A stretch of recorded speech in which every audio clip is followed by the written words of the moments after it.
శ్రీమాత్రే నమః శ్రీ మహాసరస్వత్యే నమః.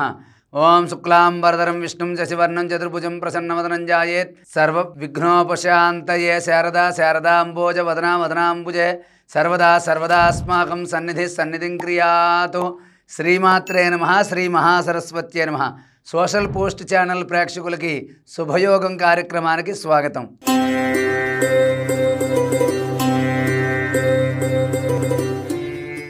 మనం ఈ రోజున శుభయోగం కార్యక్రమంలో జాతకంలో ఎక్కువగా దోషాలు ఉండి మనం పరిహారం చేయించుకోవడానికి మన దగ్గర డబ్బులు లేవు, కొన్ని రోజుల తర్వాత మన జాతకంలో దోషాలు పరిహారం చేయించుకుందాం అని చెప్పి ఆలోచన చేస్తూ, అదేవిధంగా చాలా గ్రహాలు మీకు అనుకూలంగా లేకుండా చాలా ఇబ్బంది పెడుతున్నటువంటి సమయంలో జాతకపరమైన దోషాలు ఎక్కువగా ఉన్నప్పుడు పరమశివుడికి చిన్న పరిహారం చేయడం ద్వారా మీకు ఉన్నటువంటి జాతకపరమైన దోషాలు చాలా వరకు తగ్గిపోతాయి.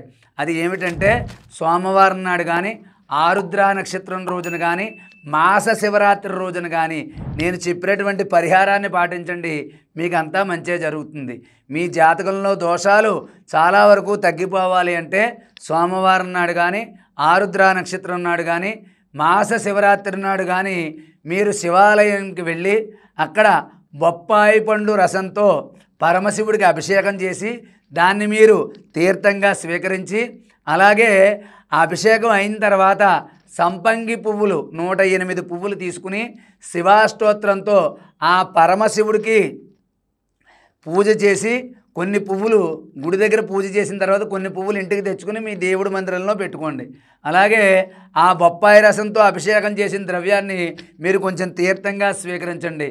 ఇలా చేయడం వల్ల ఇలాగా ఒక 5 సోమవారాలు కానీ, 7 సోమవారాలు కానీ, 11 సోమవారాలు కానీ బొప్పాయి పండు రసంతో పరమశివుడికి అభిషేకం చేయడం వల్ల జాతకపరమైన దోషాలు చాలా వరకు తగ్గిపోతాయి.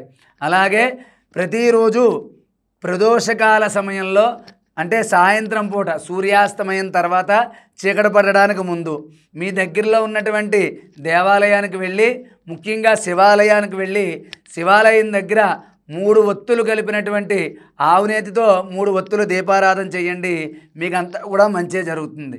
అలాగే ఎవరైనా దేవాలయానికి వెళ్ళలేకపోతే ఉదయం పూట తప్పకుండా వెళ్ళి అభిషేకం చేయించుకుని సాయంత్రం పూట మీ ఇంట్లోనే పరమశివుడి యొక్క చిత్రపటం దగ్గర 3 ఒత్తులు వేసి ఆవునేతితో దీపారాధన చేసి శివాష్టోత్రాన్ని చదువుకోండి. అలా చదువుకోవడం వల్ల ప్రదోషకాల సమయంలో శివనామస్మరణ, శివారాధన చేయడం అనేది మీకు విశేషమైన ఫలితాన్ని కలగజేస్తుంది. కాబట్టి జాతకపరమైన దోషాలు ఉన్నవారు నేను చెప్పిన విధంగా 5 సోమవారాలు కానీ, 7 సోమవారాలు కానీ, 11 సోమవారాలు కానీ, ఆరుద్ర నక్షత్రం, మాస శివరాత్రి ఇలా ఏదైనా సరే ఒక సంఖ్య పెట్టుకుని ఆ సంఖ్య ప్రకారంగా మీరు ఆ పరమశివుడికి బొప్పాయి పండు రసంతో అభిషేకం చేసి సంపెంగ పువ్వులతో పూజించడం వల్ల మీకు జాతకంలో ఉన్నటువంటి చాలా విపరీతమైన దోషాలు చాలా వరకు తగ్గి మీకు అంతా కూడా అనుకూలంగా ఉంటుంది. కాబట్టి జాతకపరమైన దోషాలు ఉన్నవారు నేను చెప్పినటువంటి పరిహారాన్ని ఆ పరమశివుడికి పాటించి మీరు సుఖ సంతోషాలతో ఉండాలి, మీ యోగం శుభయోగం కావాలని చెప్పి ఆశీర్వదిస్తూ సర్వే జనా సుఖినో భవంతు. స్వస్తి.